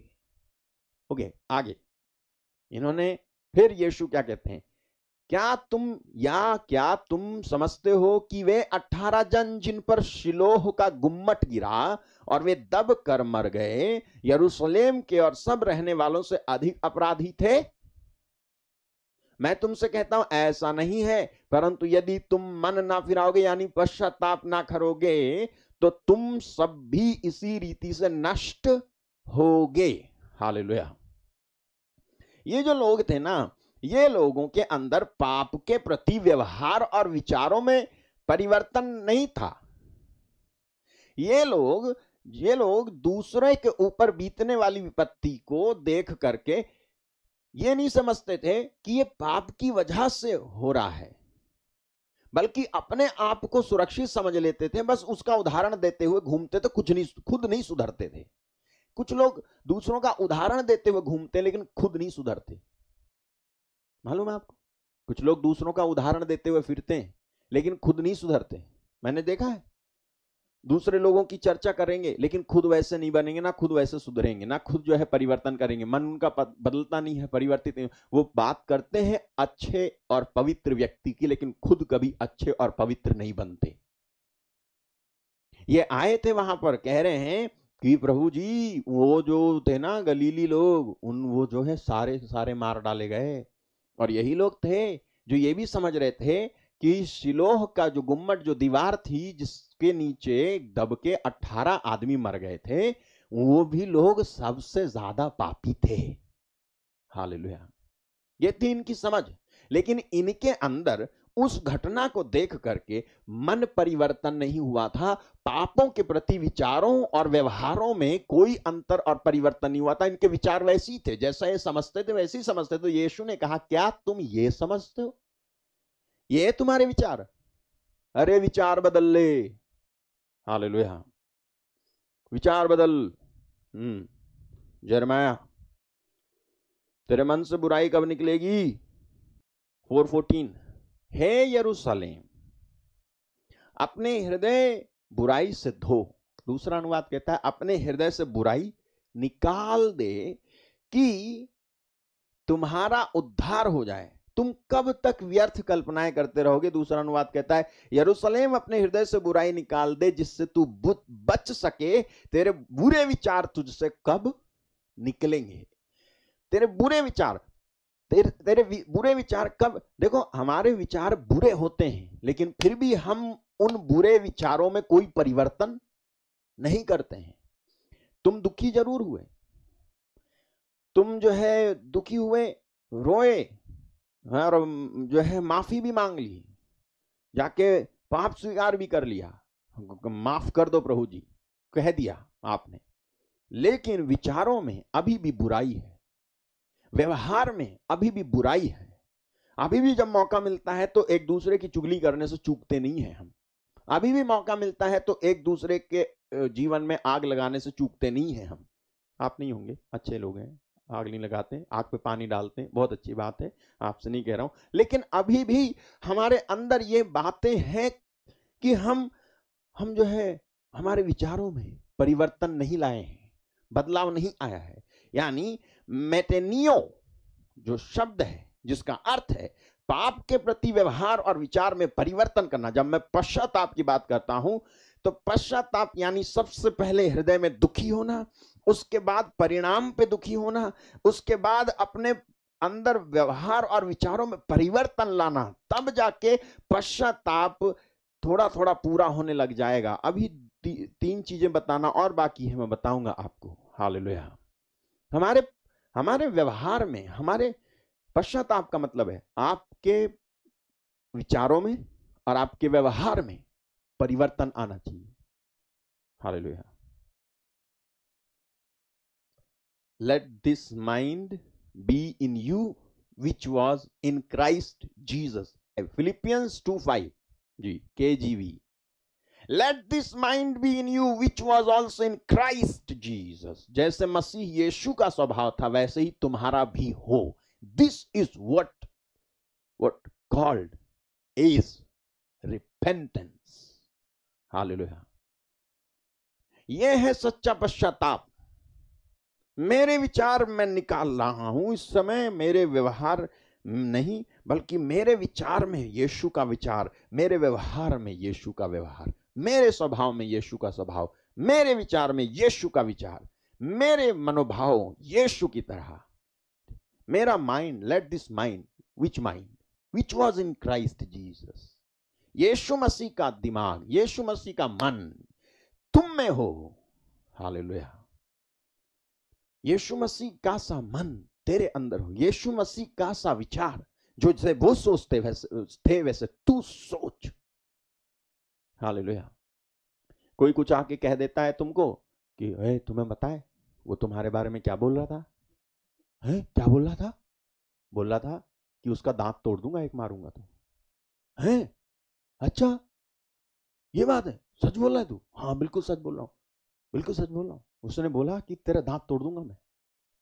अच्छा, कहाँ है वो? उधर है। अच्छा चल जरा, नहीं तू जाके देख, मैं जो है जरा टॉयलेट आ रही करके आता हूं, तू जा। अब ये जाएंगे, वहां जाएंगे, क्या विचार है आया इनको? किसी ने बोला झूठ, इन्होंने किया विश्वास, ये बोल के ठप्पा मार के तू सच बोल रहा है? तो हाँ सच बोल रहा हूं। हालेलुया। जब वहां पहुंचे तो उससे कहे तूने ये बोला कि मैं तेरे दांत तोड़ दूंगा, ऐसा बोला तूने? तो ये कहता नहीं, किसने कहा? नहीं तू बता, तूने कहा कैसे? अरे यार मैंने कुछ नहीं कहा, किसने कहा तुझसे? नहीं तू बता, तूने कहा कैसे? अरे यार मैंने नहीं कहा कुछ भी, ये बता तो किसने कहा? वो जो है ना उसने कहा है। उसने कहा चल तू उसको बुला के ला। अरे जा तू बुला के ला करता है, एक मारूंगा, तू मेरा दांत तोड़ेगा, मैं तेरा दांत तोड़ूंगा। तो जो नहीं टूटने वाला था वहां टूट जाता है, नहीं होने वाला तो झगड़ा वहां हो जाता है। तो तुम्हारे विचार कैसे, व्यवहार कैसा? अभी भी आग बबूला हो जाते हो, अभी भी जो है शक करने लगते हो, अभी भी तुम्हारे सामने किसी ने कुछ नहीं बोला, तुम्हारे पीठ पीछे किसी ने बोला, उसी पे जो है मारामारी मची हुई है, उसी पे जो है शक मचाए हुए। तुम्हारे सामने कोई बोलता है, तुमने सुना है क्या अपने कान से कि तुम्हारी कोई बुराई कर रहा था? नहीं, लेकिन किसी ने कह दिया वो तेरी बुराई कर रहा था, मान लेते हो। परमेश्वर का संदेश लाते हैं ना ऐसे लोग, ऐसा लगता है आपको। हाँ, मेरे बारे में बोला था। हाँ, वो काला है, काला पूरा। अच्छा, बताऊंगा इसको, अफ्रीका भेजूंगा इसको। अच्छा, मतलब हमारे अंदर ये सारे विचार आते रहते हैं। हमारे विचार सही नहीं है, हालेलुया, हमारी भावनाएं सही नहीं है। और ये जो है सच्चा पश्चाताप नहीं, आया है मसीहा में, आया है यीशु मसीह में, हे प्रभु जी चंगाई दे दो, प्रभु जी कहते हैं चंगाई दूंगा, विचार सही है, व्यवहार सही है। यीशु मसीह ने कहा अगर तुम पश्चाताप नहीं करोगे, पश्चाताप नहीं करोगे मतलब पाप के प्रति व्यवहार और विचारों में परिवर्तन नहीं करोगे तो नष्ट हो जाओगे। पाप के प्रति विचारों और व्यवहारों में परिवर्तन, विचार और व्यवहार में परिवर्तन होना चाहिए, हालेलुया। विचार और व्यवहार नए। यरूशलेम अपने अंदर से बुराई निकाल दे जिससे तू बच सके। आप बुराई निकालो, वो वाले विचार तुम्हारे अंदर से निकालो, हालेलुया। ठीक है, श्राप देने की जगह आशीर्वाद देने वाले विचार लेके आओ। विचारों में परिवर्तन, व्यवहार में परिवर्तन, इसका मतलब है मेटेनियो। लोग दुखी हो जाते हैं, प्रभु मैंने गलती की है।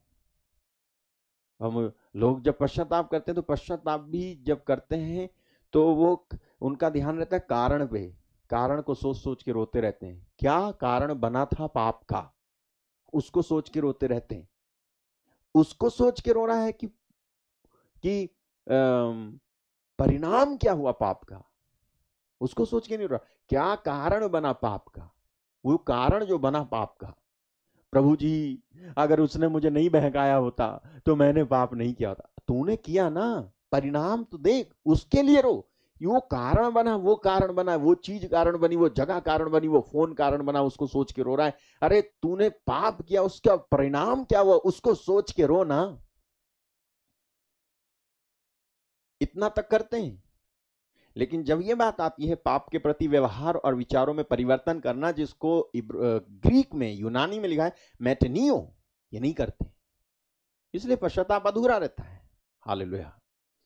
अब मैं आता हूं चौथी बात जो पश्चाताप की है। पश्चाताप का चौथा शब्द है शाब, शाब, ठीक है, शाब है SHUWB, SHUWB, शाब, जिसका मतलब है पीठ फेर लेना। पश्चाताप का मतलब पाप की ओर से पीठ फेर ले, हालेलुया। पश्चाताप का मतलब पाप की तरफ से पीठ फेर। अभी तक मैंने आपको यह नहीं बताया है कि पश्चाताप का मतलब है आंसू बहाना ना। आंसू बहाना तो है, आंसू तो बहाओ, लेकिन आंसू बहाया लेकिन पाप के प्रति व्यवहार और विचारों में परिवर्तन नहीं आया, और पाप से तुमने पीठ नहीं फेरी, तो फिर आंसू बहाने का क्या मतलब रहा? कोई मतलब नहीं है? सिगरेट आज भी पी रहे हो, दारू आज भी पी रहे हो, झूठ आज भी बोल रहे हो, गालियां आज भी दे रहे हो, लड़ाइयां आज भी कर रहे हो, शक आज भी कर रहे हो, है ना? तो कोई मतलब नहीं है ना आंसू बहाने का। पश्चाताप, आपको मालूम है यूहन्ना बपतिस्मा देने वाला काहे का बपतिस्मा देता था? पश्चाताप का, पश्चाताप का। और साथ साथ में वो क्या समझाया करता था मालूम है? कहता था तुम्हारे पास 2 कुर्ते हैं तो उसको दे दो जिसके पास नहीं है। कहता था कि किसी से जबरन वसूली मत करो। कहता था कि तुम किसी को मत सताओ। वो कहता था, वो सब पश्चाताप के मीनिंग थे, वो जो समझा समझा के उनको पानी में डुबोता था। लोग आज पानी में तो डूब जाते हैं, लेकिन वो जो समझाता था ना, जो ओरिजिनल टेक्स्ट, वो नहीं समझे आज भी लोग। पानी में डूब जाओ, बपतिस्मा ले लो, हो गए तुम, आप एक कलीसिया के चर्च के सदस्य बनते हो, लेकिन आप फिर भी आपने पश्चाताप नहीं किया है। जो ओरिजिनल मीनिंग है ना पश्चाताप का, कि विचारों में और व्यवहारों में परिवर्तन और पाप की तरफ से पीठ मोड़ के खड़े हो जाना। नहीं नहीं जो है देखना, इधर मुझे नहीं देखना, हालेलुया। परमेश्वर क्या करता है?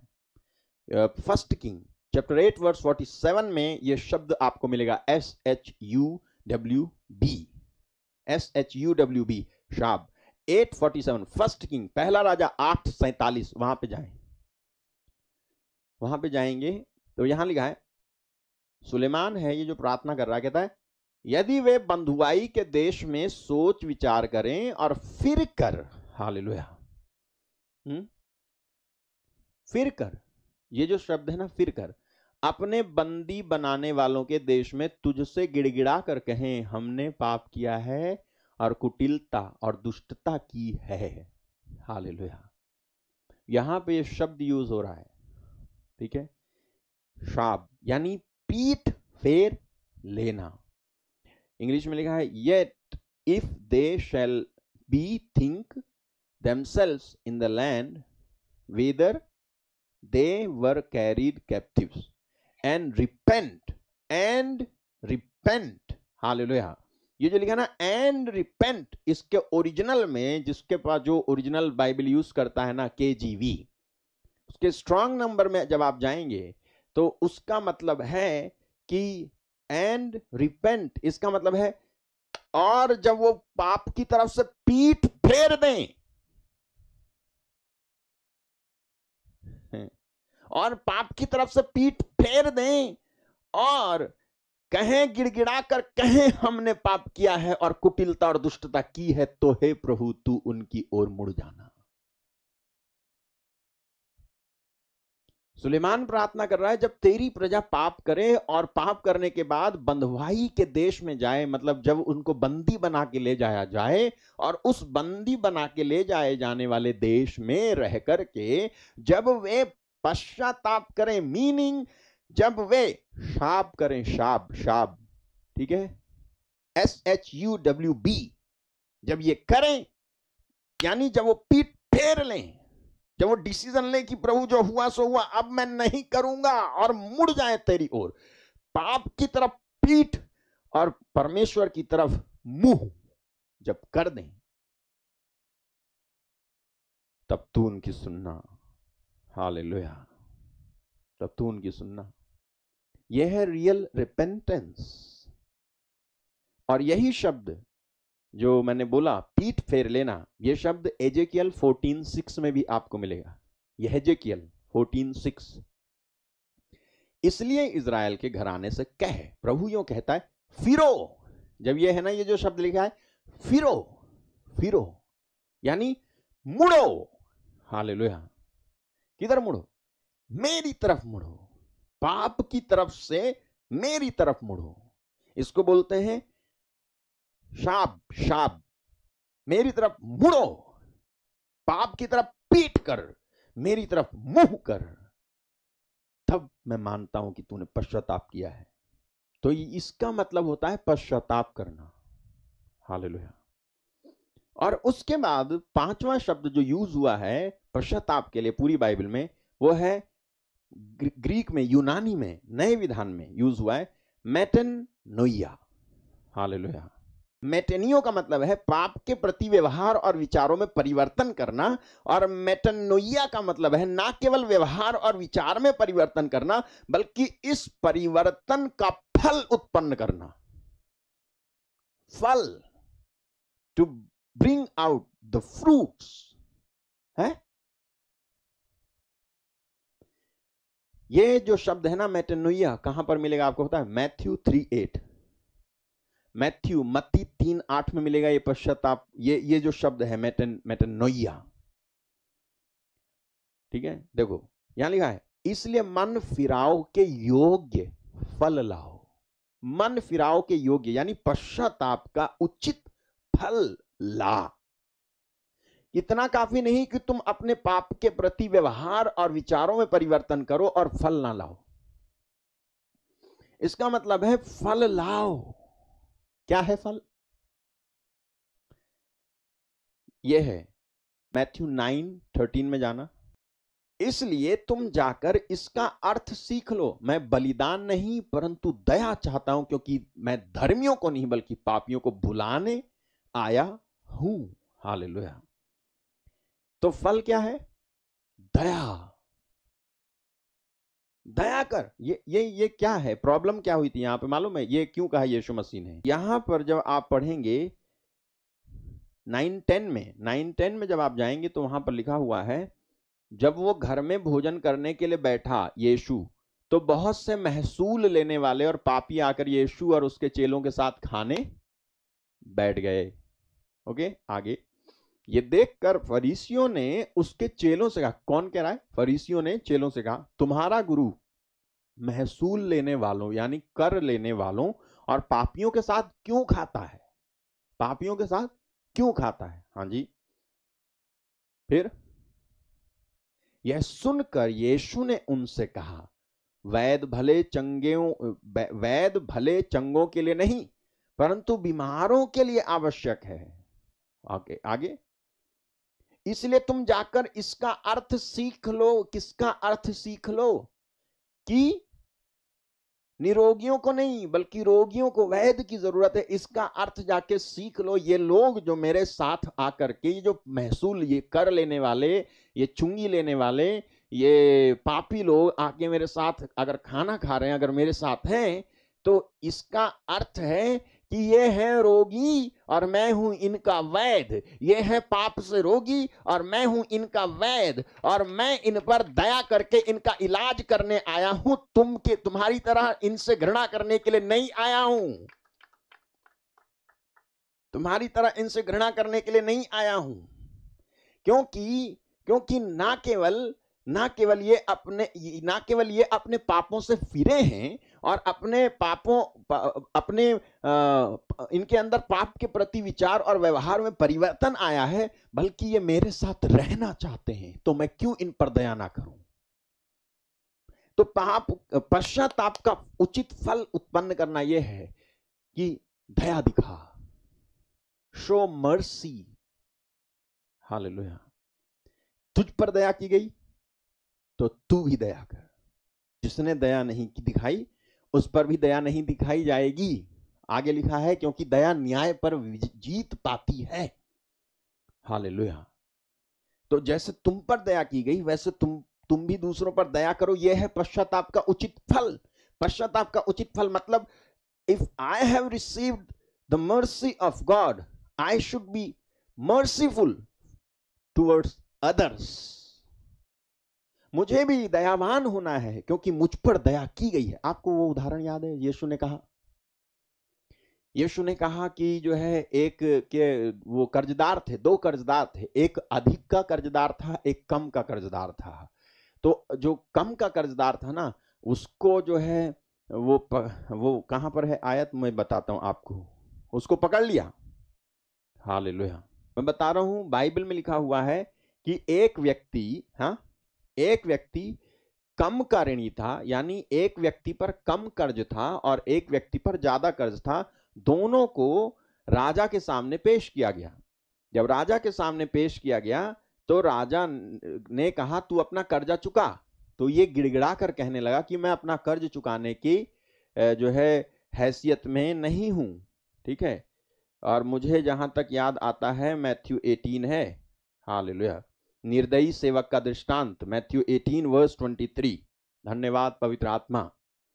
यहां पर लिखा हुआ है कि ये देखो आगे, यहां लिखा है, जिसने अपने दासों से लेखा लेना चाहा। आगे, जब वह लेखा लेने लगा तो एक जन उसके सामने लाया गया जो 10,000 तोड़े का कर्जदार था। आपको एक बात बताऊं, पवित्र आत्मा याद दिलाता है। पवित्र आत्मा, अभी हमें वचन नहीं मिल रहा था। ये वचन कहाँ है? ये वचन कहाँ है? हम ऐसे स्ट्रगल कर रहे थे, वचन ये कहाँ है? मुझे भी याद नहीं था। लेकिन जब मैं ऐसे ही करने लगा और मैं बताने लगा, मेरे मन के अंदर मैंने ठान लिया, प्रभु तू मुझे बताएगा।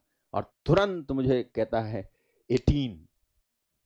मुझसे पवित्र आत्मा बोला 18, मैथ्यू 18। हालेलुया, धन्यवाद।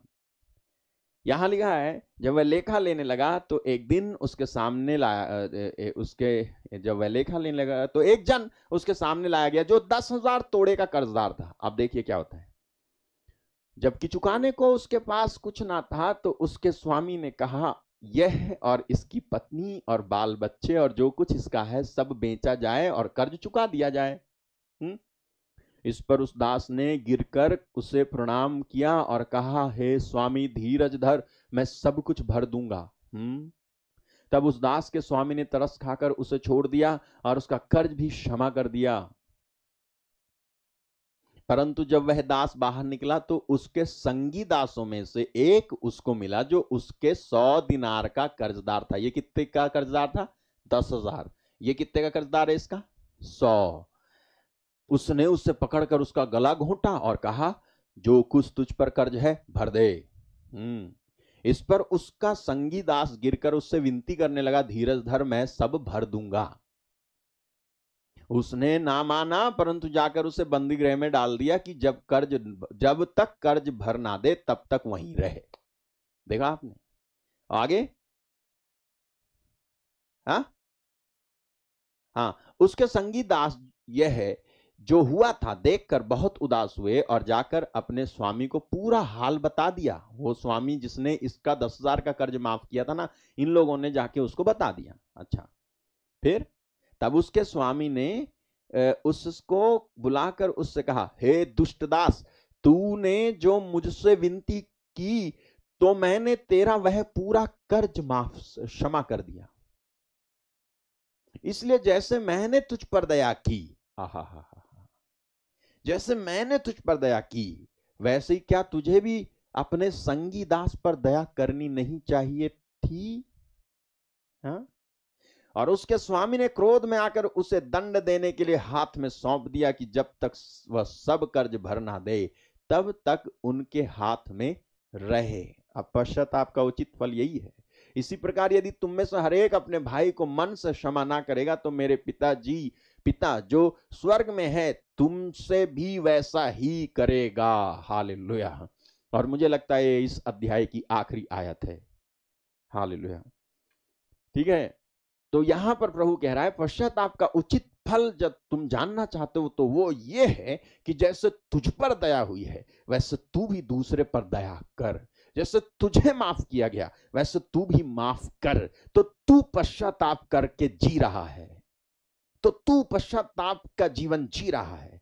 तुझ पर मैंने दया की, लेकिन तुझको दूसरों पर दया नहीं आती। तुझे अपने ही भाई पे दया नहीं आती, तुझे अपने बहन पर दया नहीं आती, तुझे अपने परिवार वालों पर दया नहीं आती, तुझे अपनी पत्नी पर दया नहीं आती, तुझे अपने बच्चों पर दया नहीं आती, अपने माँ बाप पर दया नहीं आती, अपने घर पे दया नहीं आती है।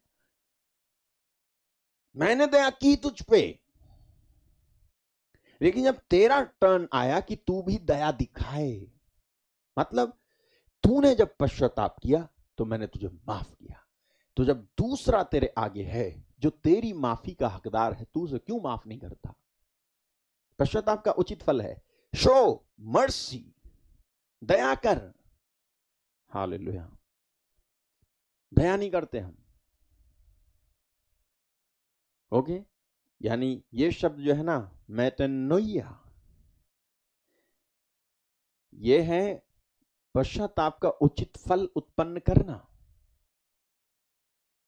इसके अलावा एक और वचन है 24:47, लूक 24:47। यहां लिखा है, यरूशलेम से लेकर सब जातियों में मन फिराव का और पापों की क्षमा का प्रचार उसी के नाम से किया जाए। ये क्या कहा जा रहा है? प्रभु कह रहा है कि इस तरह के पश्चाताप के संदेश का प्रचार, यानी ये जो संदेश है कि दया करो दया करो, क्षमा करो क्षमा करो, पश्चाताप का उचित फल वाला जो संदेश है, ये उसके नाम पे प्रचार किया जावे। ओके, ठीक है। तो इसको समझने के लिए एक और उदाहरण है बाइबल में, पश्चाताप का उचित फल। याद है आपको उड़ाऊ पुत्र है? लूक चैप्टर 15 में मिलेगा आपको। उड़ाऊ पुत्र जिसको प्रोडिगल सन बोलते हैं, वो जो है अपने बाप से अपनी संपत्ति का आधा हिस्सा मांग करके, अपना हिस्सा मांग करके दूर देश चला गया और वहां पर नशे में और व्यभिचार में सारी संपत्ति उड़ा दी। और उड़ाने के बाद में जब उसके पास कुछ ना बचा, भूखा मरने लगा, तो कहीं कहीं काम करने लगा। जब कहीं कोई काम नहीं देता था तो उसको एक काम मिला, सुअर चराने का काम। और वहां पर भी उसको भरपेट खाना नहीं मिलता था। वो जो सुअर फली खाते थे वही फली खा करके वो भी गुजारा करता था। एक दिन वो फलियां भी मिलनी बंद हो गई और जब वो भूखों मरने लगा तो वो होश में आया, और वो होश में आया और उसने कहा कि मैं अपने पिता के घर लौट करके जाऊंगा और अपने पिता से कहूंगा कि मैंने तेरे और स्वर्ग के विरुद्ध पाप किया है, मैं तेरा बेटा कहलाने लायक नहीं हूं, मुझे अपने नौकरों में से एक जैसा ही समझ के रख ले। और जो वो सोच रहा था ना, सोचता नहीं रहा। जो पश्चाताप वो कर रहा था ना, वो करता ही नहीं रहा। जो विचारों में और जो व्यवहार में परिवर्तन उसको उस भूखमरी के वक्त में आया था, उसी में ठहरा ना रहा, बल्कि वो उठा और पिता की घर की ओर चल पड़ा। उठ के पिता के घर की ओर चलना, उठकर जिस समय से तेरे ऊपर दया की परमेश्वर ने, उस समय से पिता परमेश्वर की ओर चलना, इसको बोलते हैं पश्चाताप का उचित फल पैदा करना। अब मैं पिता की ओर चलूंगा। मैं दुनिया की ओर चल रहा था, मैं पाप की ओर चल रहा था, मैं जो है दुनिया के आकर्षण की ओर चल रहा था, मेरे अंदर तरह तरह की बातें थी। अब मैं तेरी ओर चलूंगा परमेश्वर, मैं तेरी ओर आऊंगा। यह है पश्चाताप का उचित फल। वो आया और उसने जैसा सोचा था वैसा कहा भी। हालेलुया। यह है पश्चाताप का उचित फल, मेटनोइया, उचित फल उत्पन्न कर। हालेलुया। और यहां पर केवल पश्चाताप पूरा नहीं होता है, एक और शब्द जब तक आप नहीं समझोगे नहीं होगा। इसके बाद मैं प्रार्थना करूंगा और वो है अमेटा मेलेटोस, AMETAMELETOS, अमेटा मेलेटोस, यानी पश्चाताप में अटलता। Hallelujah.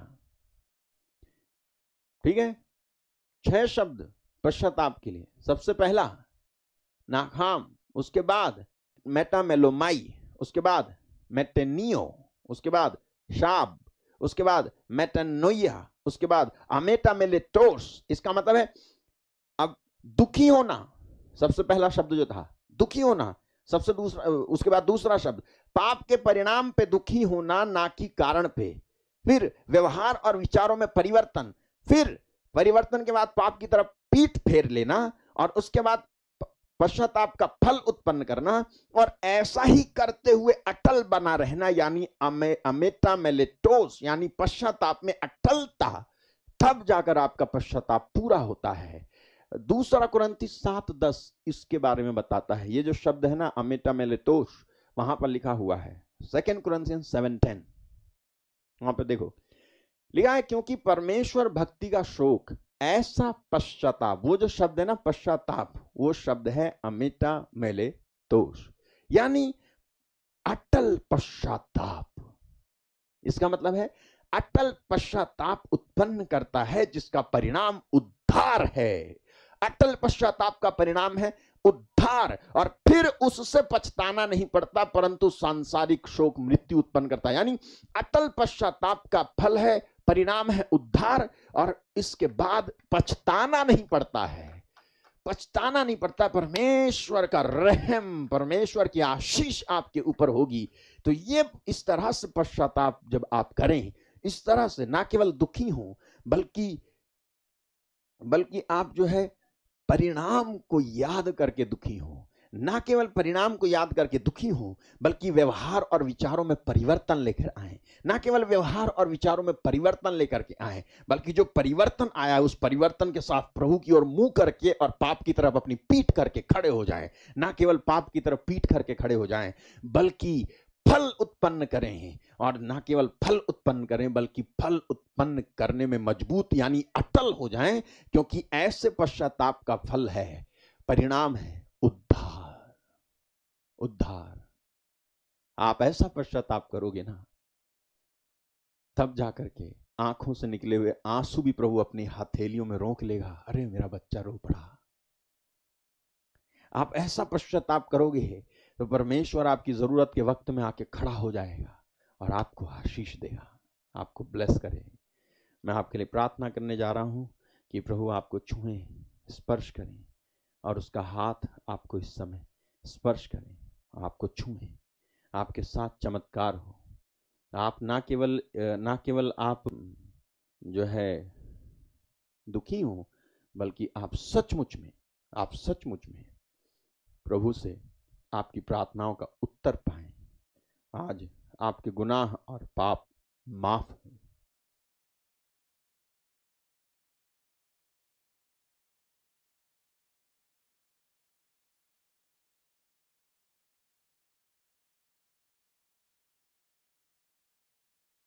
Thank you Jesus, hallelujah.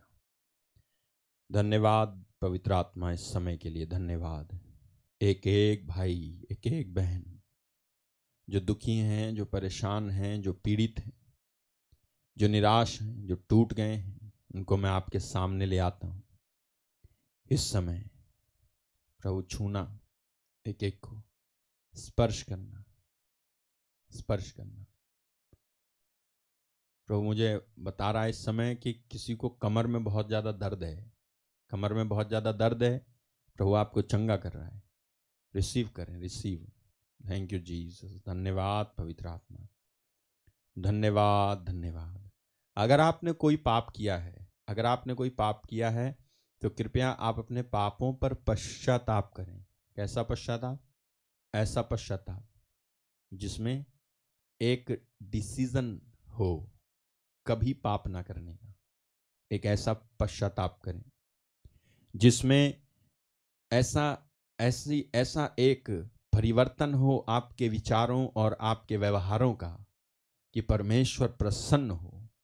जिस पश्चाताप में आप फैसला लेते हैं कि प्रभु मैं पाप की तरफ पीठ करता हूं आज के बाद, चाहे ये कैसा भी रिश्ता रहा हो, कैसी भी बात रही हो, अब से मैं पाप की तरफ पीठ करके खड़ा होता हूं और अब मैं तेरे लिए जीऊंगा। और इसमें अटलता से फैसला लेना, ऐसा पश्चाताप करें। अगर आपने गुनाह किया है तो, आपसे गलती हुई है तो परमेश्वर आपको माफ करेंगे। उसके बेटे यीशु मसीह पर विश्वास करें। प्रभु आपको स्पर्श करें, प्रभु आपको छुएं, पवित्र आत्मा आपको स्पर्श करें, छुएं। Thank you Jesus, hallelujah. धन्यवाद।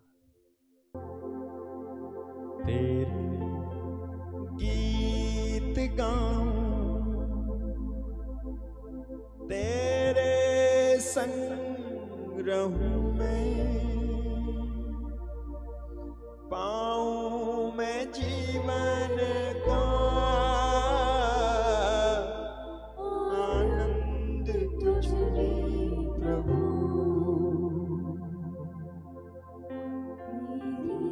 तेरे गीत गाऊं, तेरे संग रहूं मैं, पाऊं मैं जीवन का आनंद तुझमें प्रभु। तेरे गीत गाऊं,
विश्वास करें मेरी बहन, प्रभु का सामर्थ्य इस समय हमारे बीच में है। विश्वास करें कि प्रभु हमारे बीच में उपस्थित है। विश्वास करें, वो आपको इस समय छू रहे हैं। आप में से कोई ऐसा है जिसके घुटने में बहुत ज्यादा तकलीफ है, प्रभु का आत्मा इस समय मुझे दिखाता है आपका घुटना इस समय ठीक हो रहा है, ठीक हो रहा है। प्रभु का आत्मा मुझे दिखाता है आपका घुटना इस समय ठीक हो रहा है।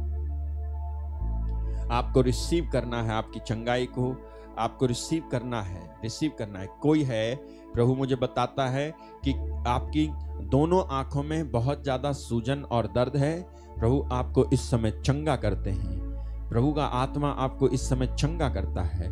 प्रभु मुझे बताते हैं इस समय कि किसी को बाईं तरफ पेट में बहुत ही ज्यादा अजीबोगरीब दर्द रहता है और आपको डर है कि आपको कुछ होना इस तरह से।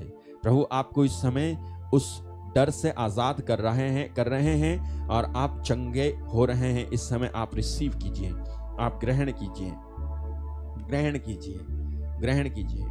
एक भाई हैं जो वेंटिलेटर पे रखे हुए हैं, प्रभु आपको चंगा कर रहा है। आप में से कोई है जो उनके लिए प्रार्थना कर रहा है और रिसीव कर रहा है, और वो प्रार्थना उनको लग रही है वो वेंटिलेटर पे हैं, प्रभु उनको चंगा कर रहा है। आप रिसीव करो, ग्रहण करो। एक कोई और है, जब आप लैट्रिन करने जाते हैं, टॉयलेट जाते हैं, तो जब आप टॉयलेट करते हैं तो आपको बहुत ही ज्यादा तकलीफ है, प्रभु आपको छू रहे हैं, चंगा कर रहे हैं। आपको बहुत ज्यादा तकलीफ में हैं, आप बहुत ज्यादा परेशान हैं आप, प्रभु आपको चंगा कर रहा है।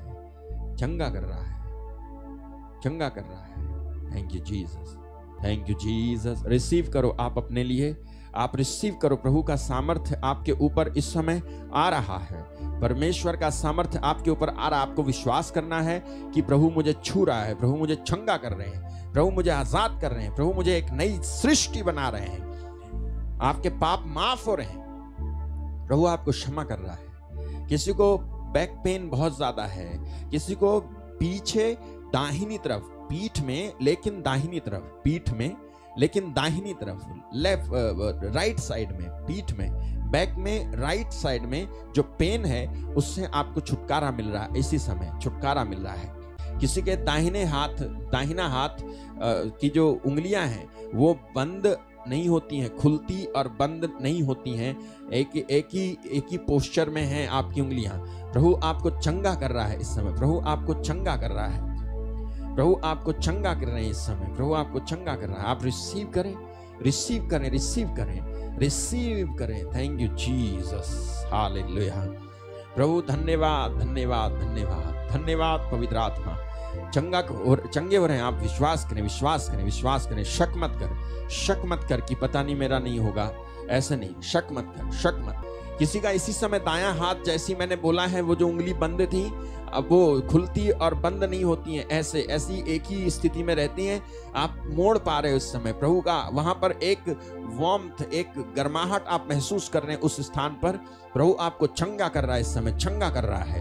प्रभु आपको चंगा कर रहा है। किसी की आंखों में बहुत ज्यादा इचिंग होती है, खुजली होती है, प्रभु आपको चंगा कर रहे हैं इस समय। एलर्जी जिसको है, यीशु के नाम से आप रिसीव करें, चंगे हो रहे हैं। आप विश्वास करें, आप इस विश्वास के साथ इस प्रार्थना में रहो कि मैं चंगा होऊंगा, मेरे को आशीष प्रभु दे रहे हैं, मैं आजाद हो रहा हूं। किसी का पैसा फंसा हुआ है, वो फंसा हुआ पैसा आपको मिल रहा है, वो फंसा हुआ पैसा आपको मिल रहा है।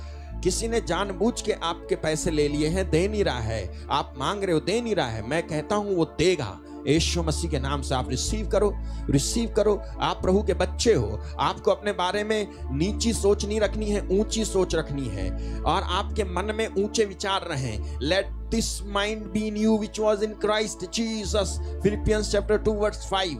जैसा यीशु मसीह का मन था वैसा ही मन तेरा मन हो, ऐसे हो। उस समय कोई किसी को पैरों में जो पिंडलियां हैं, वहां पर जो दर्द है, प्रभु आपको चंगा कर रहा है। वहां पर जो तकलीफ है, 12 साल से एक व्यक्ति को तकलीफ है, प्रभु चंगा कर रहा है, प्रभु चंगा कर रहा है। 7 साल से किसी को तकलीफ है, प्रभु चंगा कर रहा है। 7 साल से आप बीमार है, प्रभु चंगा कर रहा है। 10 साल से कोई बीमार है, प्रभु चंगा कर रहा है, प्रभु चंगा कर रहा है, प्रभु चंगा। आप रिसीव करना चाहे, हो सकता है आपके पापा हो, मम्मी हो, भाई हो, बहन हो, कोई 12 साल से बीमार है, कोई 10 साल से बीमार है, प्रभु चंगा कर रहा है, इस समय चंगा कर रहा है।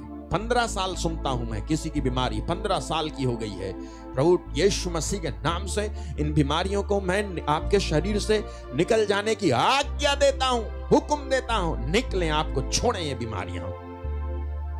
नसों में जिसको दिक्कत है, नसों में ब्लड क्लॉटिंग किसी की जमा है, कहीं पर ब्लड क्लॉटिंग कहीं जमा है किसी के शरीर में, प्रभु उसको ठीक कर रहा है, घुला रहा है वो यीशु के नाम से। कोई बहुत ज्यादा दवाई खाता है लेकिन कोई फायदा नहीं हो रहा, प्रभु आपको चंगा कर रहा है, प्रभु आपको आजाद कर रहा है। प्रभु किसी का दिल बहुत ज्यादा धड़कता है, दिल बहुत ज्यादा धड़कन करता है और आप फील करते हो आप बहुत परेशान रहते हो, प्रभु आपको चंगा कर रहा है, इस समय चंगा कर रहा है, चंगा कर रहा है प्रभु यीशु मसीह।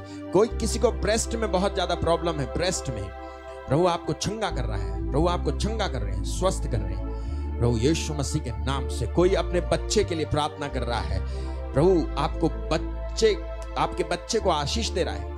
जो लोग बच्चे के लिए संतान प्राप्ति के लिए, कोई बेटा प्राप्ति के लिए प्रार्थना कर रहा है, संतान प्राप्ति के लिए प्रार्थना कर रहे हैं, प्रभु आपकी सुन रहा है। आप रिसीव कर लो, अपने गर्भ पे, पेट पर हाथ रखो। जो बहन है आप हाथ रखो, आप रिसीव करो इस समय। मैं कहता हूं यीशु मसीह के नाम से आप आशीष पाएं, आप आशीष पाएं, सारी डिफिकल्टी हट जाए, सारी बातें जो बोली गई हैं, नेगेटिव बातें, नकारात्मक बातें जो बोली गई हैं कि नहीं होगा, तुमको नहीं होगा ऐसा कुछ, मैं प्रार्थना करता हूं प्रभु आप छुएं, स्पर्श करें ऐसे तेरी बेटियों को, प्रभु जी स्पर्श करें। मैं प्रार्थना करता हूं, आशीष देता हूं इनको, मैं प्रार्थना करता हूं इनके साथ चमत्कार हो यीशु मसीह के नाम से।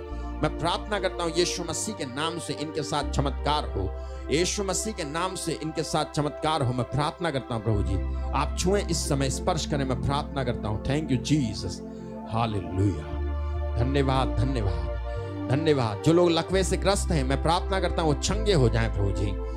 मैं प्रार्थना करता हूं प्रभु यीशु, जो सीरियस कंडीशन में है वो चंगे हो जाएं। जिनको प्रभु जी पेट में सिस्ट है वो चंगे हो जाएं, मैं प्रार्थना करता हूं। जिनको असहनीय दर्द है, मैं प्रार्थना करता हूं वो चंगे हो जाएं। जिनको लिवर में सूजन है, मैं प्रार्थना करता हूं वो चंगे हो जाएं। जिनको गर्दन में प्रॉब्लम है या पीठ में प्रॉब्लम है वो चंगे हो जाएं प्रभु। जिनके जो प्रभु यीशु, जो प्रभु जी बहुत कमजोर हैं, यीशु के नाम से चंगे हो जाएं। जिनकी रिपोर्ट्स प्रभु जी बहुत ही क्रिटिकल है, उनकी रिपोर्ट्स चेंज हो जाएं, मैं प्रार्थना करता हूं। रिपोर्ट्स नॉर्मल हो जाएं, मैं प्रार्थना करता हूं प्रभु जी। जिनको चंगाई नहीं मिली उनको पूर्ण चंगाई मिले, मैं प्रार्थना करता हूं प्रभु यीशु। उनको छुएं, स्पर्श करें, स्पर्श करें, मैं प्रार्थना करता हूं एक एक के लिए, एक एक को स्पर्श करें, स्पर्श करें, स्पर्श करें। ब्रेक्लांदो ब्राहन सिक्रा तो क्रामांदे ब्राला सिक्रांदे ब्रेहिन था रोहन समाहान दराला शक्रहेंदे। 7 दिन के बाद किसी की नौकरी लगेगी, आप में से किसी को 7 दिन के बाद जॉब मिलेगी, किसी को 7 दिन के बाद आप नोटिस करें, 7 दिन के बाद आप में से किसी को जॉब मिलेगी। प्रभु जॉब दे रहा है किसी को, मैं आपको ब्लेस करता हूं, आशीष देता हूं यीशु मसीह के नाम से। आमीन आमीन आमीन। God bless you, God bless you मेरे भाई मेरी बहन, प्रभु आपको आशीष दें। यदि आप इस प्रार्थना द्वारा आशीषित हुए हैं तो कृपया अपनी गवाही की वीडियो बनाकर व्हाट्सएप नंबर 6398779772 पर भेजें। आप अपनी प्रार्थना निवेदनों को 9456596390 पर प्रातः 10:30 से दोपहर 2 के बीच कॉल कर बता सकते हैं। स्क्रीन पर दिखाए गए ईमेल एड्रेस पर भी आप संदेश हम तक पहुंचा सकते हैं।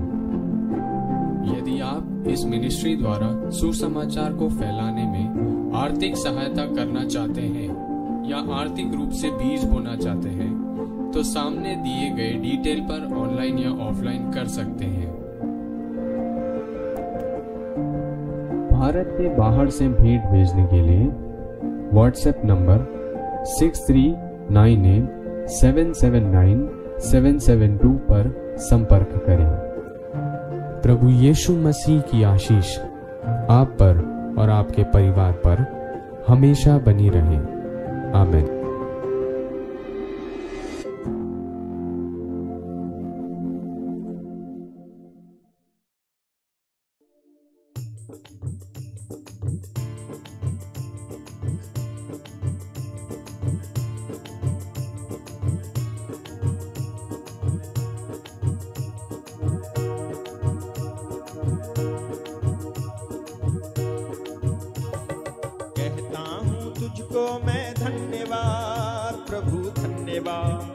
प्रभु धन्यवाद। कहता हूँ तुझको मैं धन्यवाद, प्रभु धन्यवाद, यीशु धन्यवाद।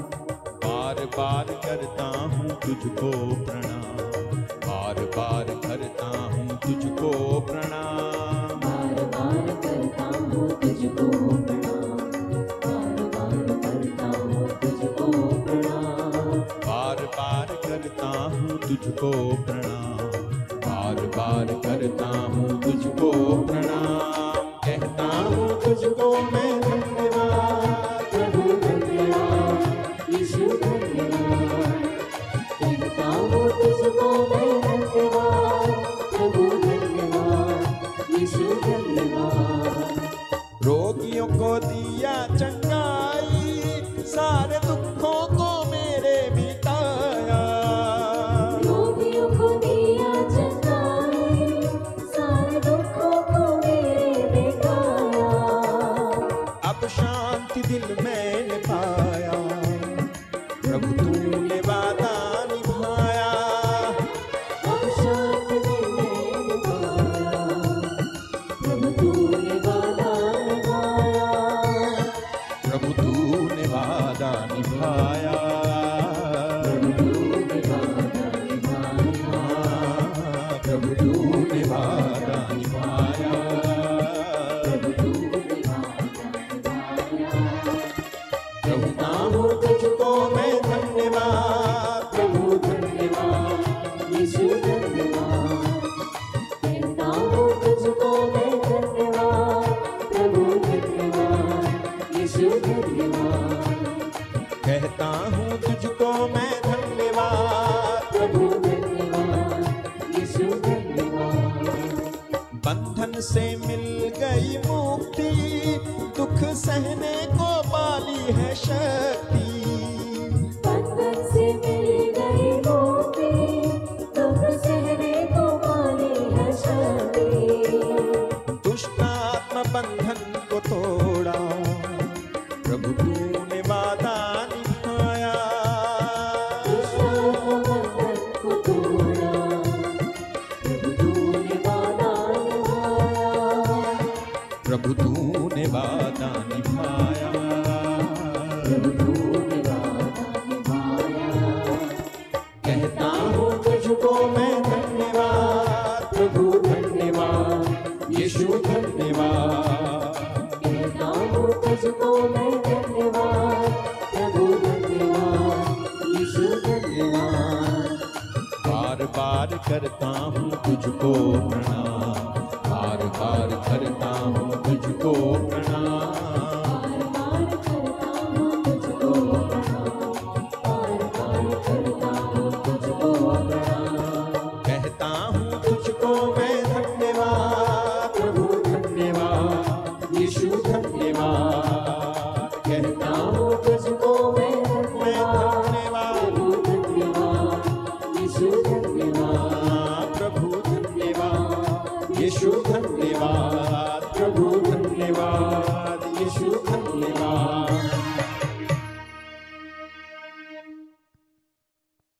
हालेलुया। God bless you. प्रभु आपको बहुत बहुत आशीष दे। आप नए हैं इस चैनल पे, सब्सक्राइब कर लीजिएगा, लाइक कर लीजिएगा, शेयर कर लीजिएगा। प्रभु आपको बहुत आशीष दे। God bless you. जय यीशु। Good night. Bye bye.